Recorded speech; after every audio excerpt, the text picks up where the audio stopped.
यहाँ रहते हो?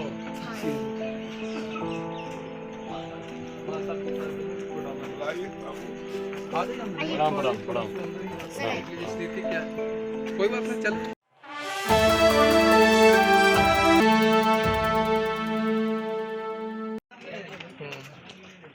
आज सोनू के लिए फिर आपके देखी चले गए। यहाँ रहते हो? माता पिता बुलाइए बाबू। प्रणाम प्रणाम प्रणाम। स्थिति क्या है? कोई बात नहीं, चल। से इसके साथ है, ये आवाज़ बना है पूरे प्रदेश के बच्चों की, जिनका भविष्य कहीं ना कहीं अंधकार में है। तो आपको गर्व होना चाहिए अपने बच्चे पर। इसके भविष्य के लिए हम लोग चिंतित हैं, हम लोग मदद सब करेंगे, पर आप भी अपनी तरफ से इस बात को सुनिश्चित कीजिए कि इसको अच्छे संस्कार मिले। अच्छा कर रहा है, आगे भी ऐसे ही बढ़िया करे। ठीक है, अच्छा बच्चा है। सोनू देखो, अभी तुम छोटे हो इसलिए हम तुम्हारे हाथ में नहीं दे रहे, गार्जियन के हाथ में दे रहे, तुम्हारी माँ के पास दे रहे हैं। पढ़ाई के लिए इस्तेमाल कीजिएगा। बिहार फर्स्ट, बिहारी फर्स्ट के माध्यम से हमेशा हम लोगों ने इस बात की चिंता जताई है कि बिहार में शिक्षा व्यवस्था पूरी तरीके से चौपट हो चुकी है। बिहार एक ऐसा प्रदेश है जहां पर बिहार के बच्चों को शिक्षा, बेहतर शिक्षा हासिल करने के लिए दूसरे प्रदेशों में जाना पड़ता है।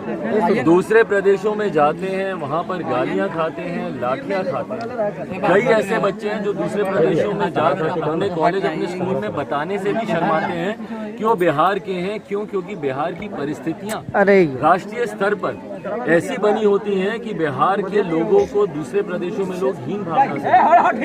ऐसे में सोनू ने जिस तरीके से बिहार की शिक्षा व्यवस्था की पोल खोली है मुख्यमंत्री नीतीश कुमार जी के सामने, दर्शाता है कि भैया क्यों पलायन नहीं रुक रहा। आज कोटा में हमारे बिहार के बच्चे जाते हैं शिक्षा हासिल करने के लिए। कोटा की परिस्थिति समझ लीजिए, पढ़ने वाला बिहारी, पढ़ाने वाला बिहारी, अधिकांश शैक्षिक संस्थानों के मालिक वहाँ पे बिहारी, पर व्यवस्था राजस्थानी। क्यों ये व्यवस्था हम लोग को बिहार में नहीं मिलती? क्यों बिहार में अच्छे स्कूल नहीं बनते? क्यों बिहार की शिक्षा व्यवस्था बेहतर नहीं होती? क्यों बिहार में स्कूलों में शिक्षक अच्छे नहीं होते? यहाँ पर आप स्कूलों में जाकर देख लीजिए, अधिकांश गांव में आप जाइएगा, प्राथमिक विद्यालयों में अगर आप जाइएगा, भवन नहीं होंगे। भवन होंगे तो एक ही कमरे में 5-5, 6-6 क्लासेस की पढ़ाई एक साथ चल रही होगी। एक ही शिक्षक होगा जो 5-5, 6-6 विषयों पर पढ़ा रहा होगा। और मैं शिक्षकों को दोष नहीं देता हूँ, उनको बहाल करने वाले अधिकारियों को मैं दोषी मानता हूँ, जो ऐसे शिक्षकों को नियुक्त करते हैं जो बिहार के भविष्य के साथ खिलवाड़ करने का काम करते हैं। पर यहाँ पर ही उदासीनता खत्म नहीं होती। बच्चे ने मुख्यमंत्री जी के सामने अपनी बातों को रखा, पर अभी तक उसका समाधान नहीं हुआ। अभी तक अधिकारियों का तो एक तरफ, अभी तक शिक्षा मंत्री ने भी इसके ऊपर कोई तत्परता दिखाना जरूरी नहीं समझा।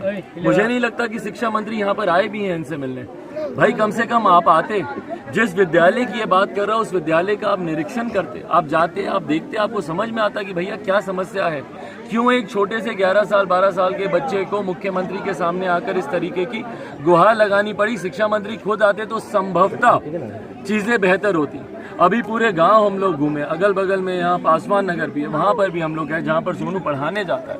वहाँ पर शिक्षा के इतने बुरे हाल हैं, वहाँ के इस ग्रामीण शिक्षा को लेकर शिकायत कर रहे हैं। और ये सारी बातें सोचिए मुख्यमंत्री के अपने गृह जिले में, जहाँ से यहीं से मुझे लगता है 1.5-2 किलोमीटर की दूरी पर अब उनका अपना गांव है।